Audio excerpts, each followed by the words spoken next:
It's the summer of 1991. Chicago, Illinois. The Consumer Electronics Show. Underneath the blinding neon lights of the McCormick Place Convention Center, the executives of the Sony Corporation are running a victory lap. For years, Sony has been the undisputed king of consumer electronics. They own the living room. They own the personal music market with the portable audio cassette playing Walkman. And now, they're about to own the future of video games. At a highly publicized press conference on day one of CES, Sony proudly announces a historic partnership. They've teamed up with the reigning titan of the video game industry, Nintendo, to create a revolutionary CD-ROM add-on for the upcoming Super Nintendo. They call the prototype the PlayStation. For Ken Kutaragi, the brilliant Sony engineer who championed the project, and Norio Oga, Sony's president, this is a crowning achievement. Two Japanese giants uniting to build an unstoppable entertainment empire. Sony's executives go to sleep that night in their luxury Chicago hotel rooms, resting on the certainty of a conquered market.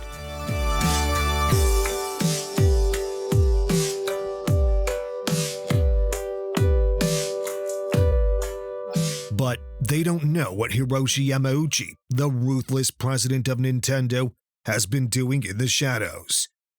Yamauchi doesn't like sharing. He doesn't like the fact that the contract gives Sony the licensing rights to CD-ROM games. To Yamauchi, giving up control of the software margin isn't a partnership, it's a threat. So, Yamauchi does the unthinkable.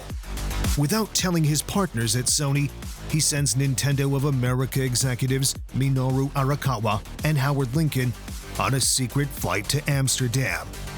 Their mission? To strike a backdoor deal with Philips, Sony's bitter European rival. Which brings us to day two of CES. The convention center is packed. Journalists have their pens poised, waiting for Nintendo to take the stage and reaffirm the monumental Sony partnership.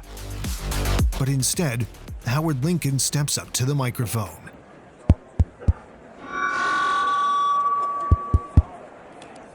He clears his throat, looks out at the sea of reporters and the Sony executives sitting in the front rows, and announces that Nintendo will be partnering with Philips to make their CD-ROM drive. A shockwave ripples through the room. In the rigid, honor-bound world of Japanese corporate business, you never publicly humiliate a partner. And you certainly do not abandon them for a foreign rival on the biggest stage in the world. Norio Oga and Ken Kutaragi sit in the audience, paralyzed by the sheer disrespect. Nintendo hasn't just broken a contract, they've executed Sony in front of the entire industry. Nintendo thought they were simply protecting their monopoly. They thought they were swatting away a parasite. But as Ken Kutaragi walks out of that convention hall, humiliated and furious, Nintendo have no idea what they've actually done. In their arrogance, they haven't just killed a partnership. They've just accidentally created the weapon that will destroy their home video game console domination. Business is war by other means. Welcome to Corporate Wars. Act 1. The 10NES Mafia. To understand why Nintendo felt untouchable enough to humiliate a giant like Sony, you have to understand the absolute stranglehold that they held on the global video game market in the late 1980s. If you grew up in this era, like I did, you probably remember Nintendo as a magical toy factory. The house that built Super Mario, Zelda, and Donkey Kong. A company synonymous with childhood joy. But behind the bright, primary colors of the Nintendo Entertainment System, the company operated less like a toy manufacturer and more like a corporate syndicate, more like a mafia.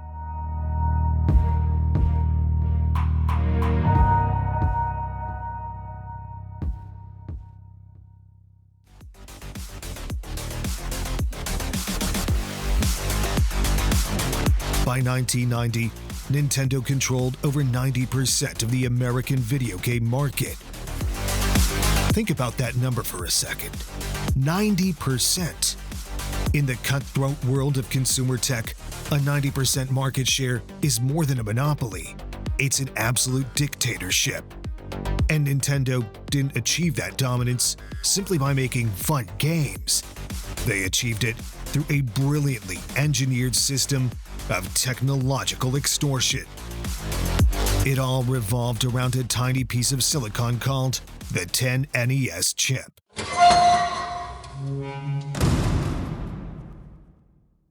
When Nintendo launched the NES, they were terrified of a market crash caused by a flood of terrible, unregulated games. This is exactly what had killed Atari a few years earlier, culminating in the video game crash of 1983. So, Nintendo engineers designed a proprietary lockout chip. One half of the chip was inside the console. The other half had to be inside the game cartridge.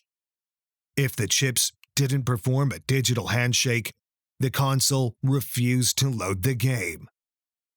It made for great marketing. On paper, Nintendo claimed this was the seal of quality, a way to protect children from buying broken software. But in the boardrooms of Nintendo America, orchestrated by President Minoru Arakawa and Chairman Howard Lincoln, the 10NES chip was weaponized. It was a padlock on the industry door, and Nintendo was the only one who had the key. Now, imagine you're a third-party developer in 1989. You've built an incredible video game. You want to sell it to the 30 million kids who own a Nintendo. To get past the 10NES chip, you have to sign Nintendo's licensing agreement. And this contract is one of the most draconian, one-sided documents in the history of modern business. First, Nintendo dictated that you could only release 5 games a year. No matter how big your studio was, your growth was artificially capped. Second, you were legally forbidden from putting that game on any competing console for 2 full years. Nintendo effectively starved their rivals of any third-party support. But the real kicker was in the manufacturing. You weren't allowed to manufacture your own game cartridges. You had to pay Nintendo to manufacture them for you. And Nintendo demanded payment up front. You had to guess how many copies your game would sell, wire millions to Japan, and wait for months for the cartridges to arrive. Nintendo took a massive cut of the manufacturing cost, plus a licensing fee. They absorbed zero risk and kept all the leverage. If your game didn't sell, you went bankrupt. If your game was a massive hit and you asked Nintendo to print more cartridges, Nintendo could simply say, "Sorry, there's a silicon shortage." They controlled the supply. They controlled the publishers. And if you thought that game developers had it bad, you should see what Nintendo did to the retailers. In the late 1980s, shelf space was the only way to reach consumers. Toys R Us, Sears, Target. If a retailer dared to give premium shelf space to a competitor like Atari or Sega, Nintendo sales reps would pay them a visit. The message was implicit but universally understood. If you push our competitors, we might accidentally misplace your shipment of Super Mario Bros. 3 right before Christmas. Which, in the video game retailing space of the 90s, is the same as saying, "It's a nice toy store you got here. Would be a shame if something happened to it." Retailers lived in absolute terror of Nintendo. Publishers resented them. but nobody could do a thing about it. Nintendo had infinite money, infinite leverage, and the legal firepower to crush anyone who tried to reverse engineer their lockout chip. They were the untouchable kings of a pixelated empire. Until a man who knew absolutely nothing about video games stumbled onto the battlefield. Act 2. The Kalinske Protocol. It's 1990. Sega is a struggling arcade company trying to break into the American home console market with their new 16-bit machine, the Sega Genesis, also known as the Sega Mega Drive. Now, the Genesis is a beautiful piece of hardware. Graphically, it's superior to the aging 8-bit Nintendo. But nobody's buying it. Sega of America has less than a fraction of the market share. They're bleeding money. Nintendo's grip on retail and third-party publishers is just too tight. Desperate, the president of Sega Japan, Hayao Nakayama, flies to Hawaii to meet an old friend who's there on vacation. His name is Tom Kalinske. Tom is not a tech guy. He's the former CEO of Mattel. He's a pure, unadulterated marketing savant. He's the guy who turned Barbie into a global superpower, and he's the one who revived the Masters of the Universe franchise. Nakayama begs Kalinske to take over Sega of America. Kalinske is hesitant. He tells Nakayama, "I don't know anything about video games." Nakayama replies, "I don't need you to know about video games. I need you to know how to sell."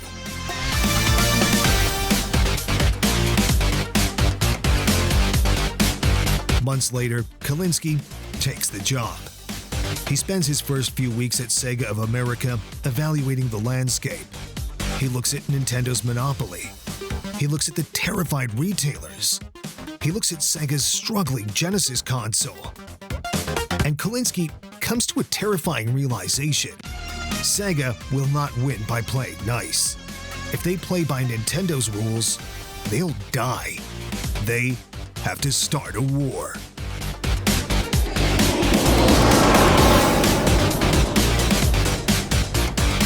Kalinske boards a flight to Tokyo to present his strategy to the Sega of Japan Board of Directors. Now, picture the scene. A boardroom in Tokyo, stuffy, formal, and intensely traditional. The Japanese executives sit in silence as this towering American stands at the front of the room. Kalinske takes a breath and outlines what will become known as the 4-point plan, the strategy that will burn the 90s video game industry to the ground. Point 1. The price. Kalinske tells the board they're pricing the Genesis too high. They need to drop the price from $189 to $149 immediately. The board is stunned.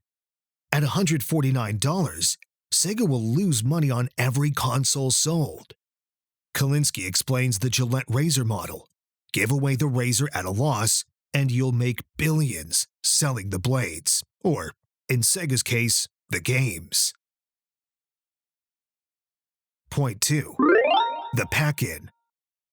Currently, Sega bundles a slow, clunky arcade game called Altered Beast with the console. Kalinske says, "Throw it out."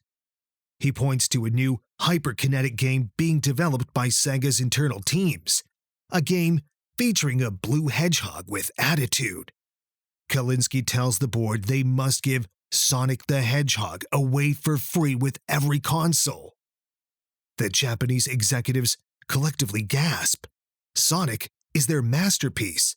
It's their guaranteed multi-million-dollar software seller. Giving it away for free is financial suicide. Point 3. American development. Kalinske brutally tells the board that Japanese games don't resonate in Middle America.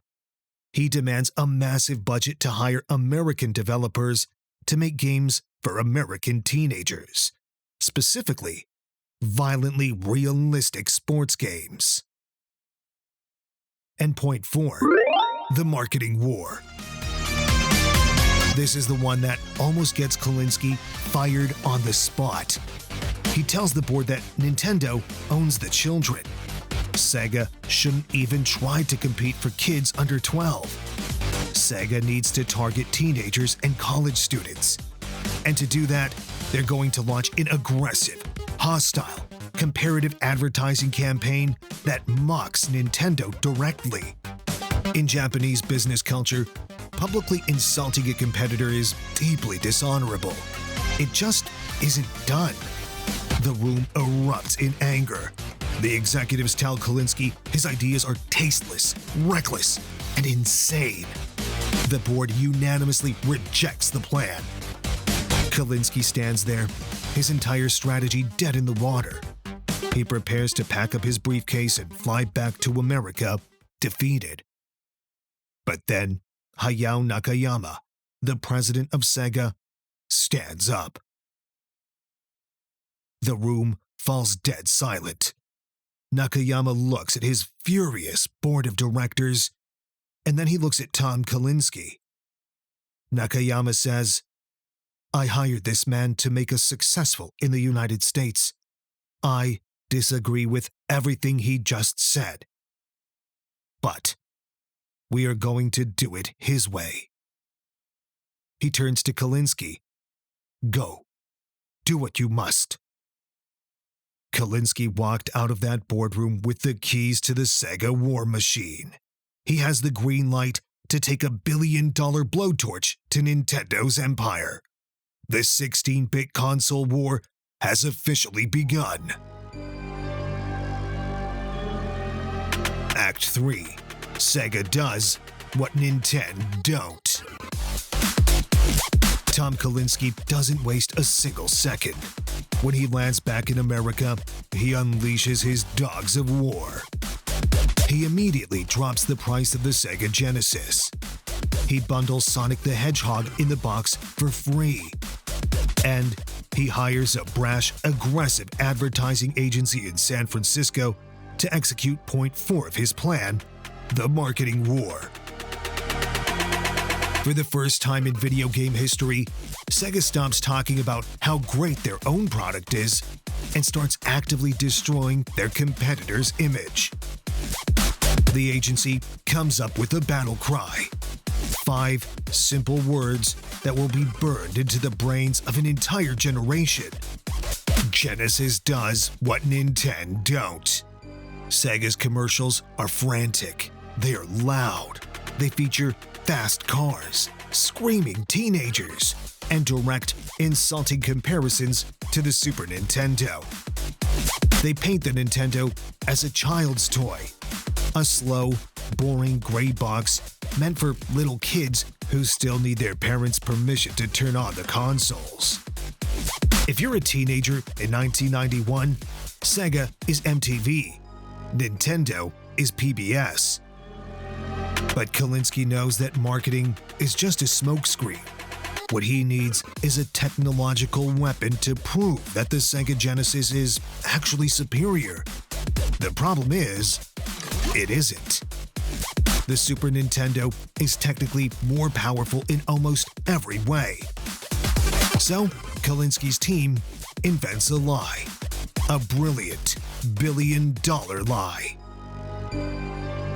They comb through the Genesis hardware manuals and find a highly obscure, completely mundane technical process regarding how the console handles memory access. It's a standard feature. It means nothing to the consumer. Sega's marketing team rebrands it. They call it blast processing. Suddenly, Sega commercials are blasting across the airwaves, screaming that the Genesis has blast processing, while the pathetic Super Nintendo is gasping for air. It's a meaningless technical term weaponized to make Nintendo look bloated and slow. And the terrifying part? It works. By 1992, Nintendo's untouchable 90% monopolistic dictatorship begins to crack. Sega's market share climbs to 30%, then 40%, and then a staggering 55%. Sega has done the impossible. They dethroned the king. But Nintendo doesn't take kindly to being humiliated. And in 1993, they see an opportunity to use the United States government to destroy Sega once and for all.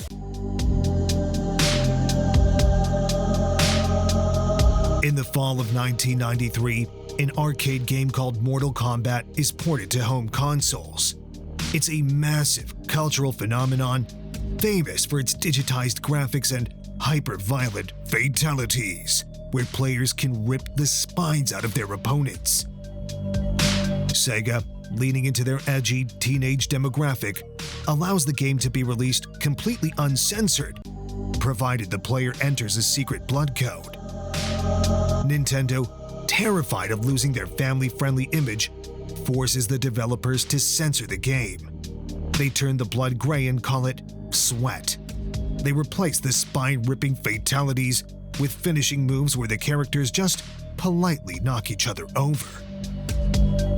When the games hit the shelves, the violent Sega version outsells the family-friendly Nintendo version 5-1. But Mortal Kombat catches the attention of the United States Senate, specifically Senator Joe Lieberman, who is horrified by the violence and launches a series of highly publicized congressional hearings.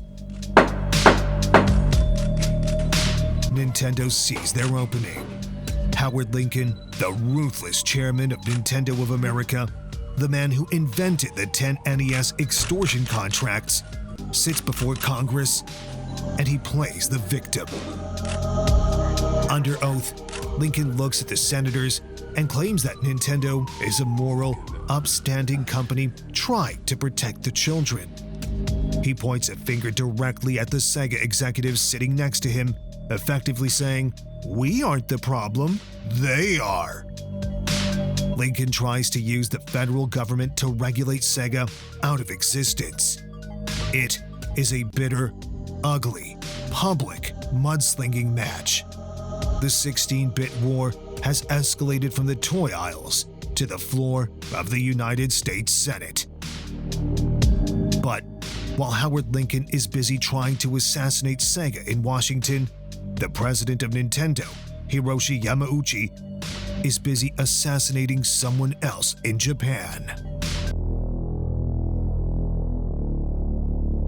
Act 4. The Ultimate Betrayal. Which brings us back to the Consumer Electronics Show in May of 1991.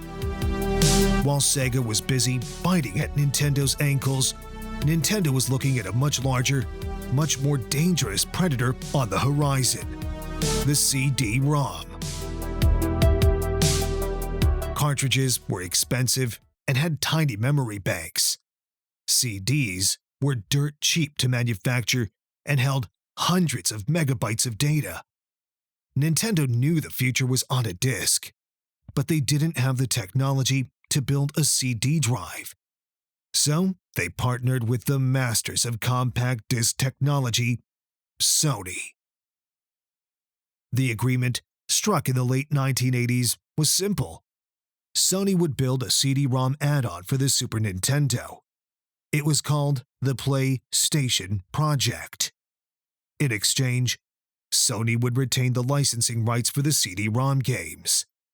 But, as we learned in Act 1, Nintendo's empire was built on control. The 10 NES chip, the draconian licensing agreements. Nintendo didn't share software royalties.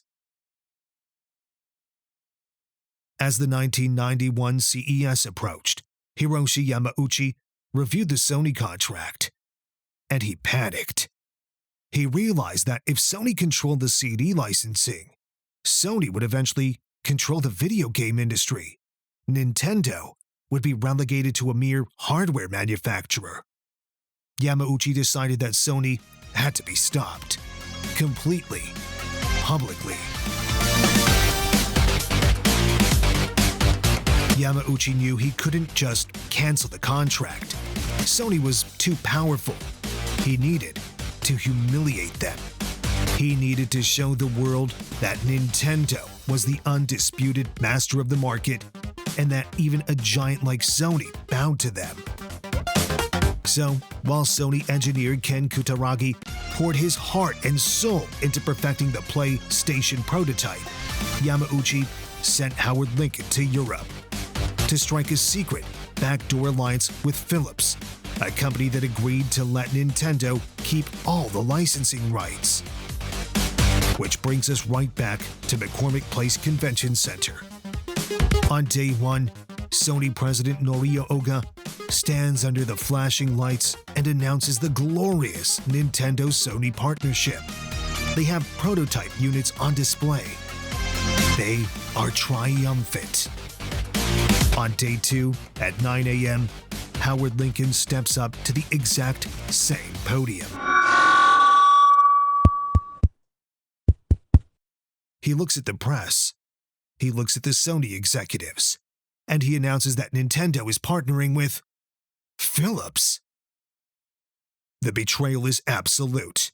It is a public, corporate execution. Norio Oga is incandescent with rage. In Japanese business culture, this level of public humiliation is unforgivable.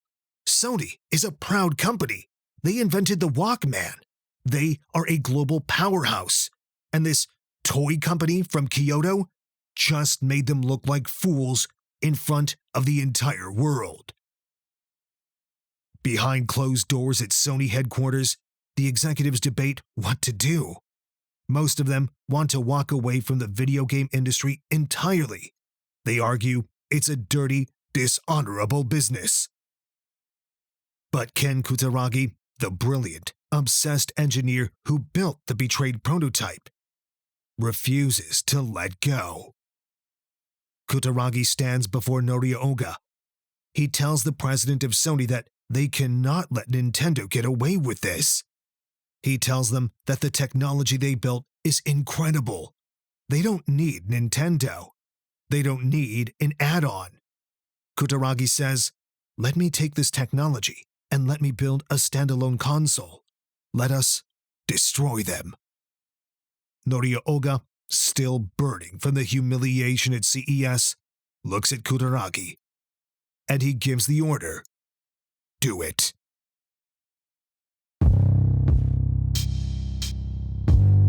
Nintendo thought they were protecting their monopoly. They thought they were the smartest guys in the room. But in their desperate, arrogant attempt to maintain absolute control, they forced Sony's hand. Nintendo didn't just break a contract. They birthed a monster. They created the Sony PlayStation. And the video game industry would never, ever be the same. In the corporate war between Nintendo and Sega, there's one clear victor. In 2001 in Japan and in 2002 in North America and Europe, Sonic Advanced was released on the Game Boy Advance. In my opinion, this officially ended the console wars between Nintendo and Sega, with Sega capitulating.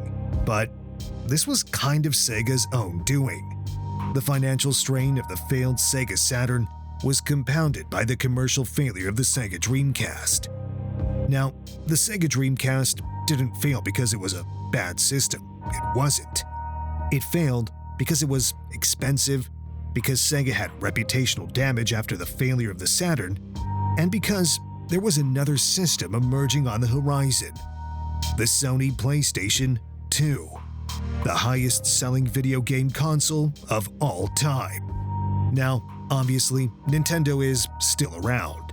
Their Switch 2 became the fastest-selling video game system when it was released in June 2025, when it moved over 3.5 million units in just 4 days. But still, it isn't the best-selling of all time. We'll revisit the Nintendo and Sony rivalry in the future. But until then, next week on Corporate Wars, we're going to a time before video game consoles were present in millions of homes, to a time before most homes even had electricity, to a time when two men went to battle to power America and the world. Join us next week for the current wars between Nikola Tesla and Thomas Edison. I'm your host, Thomas Lefkrevzel, and remember, business is war by other means.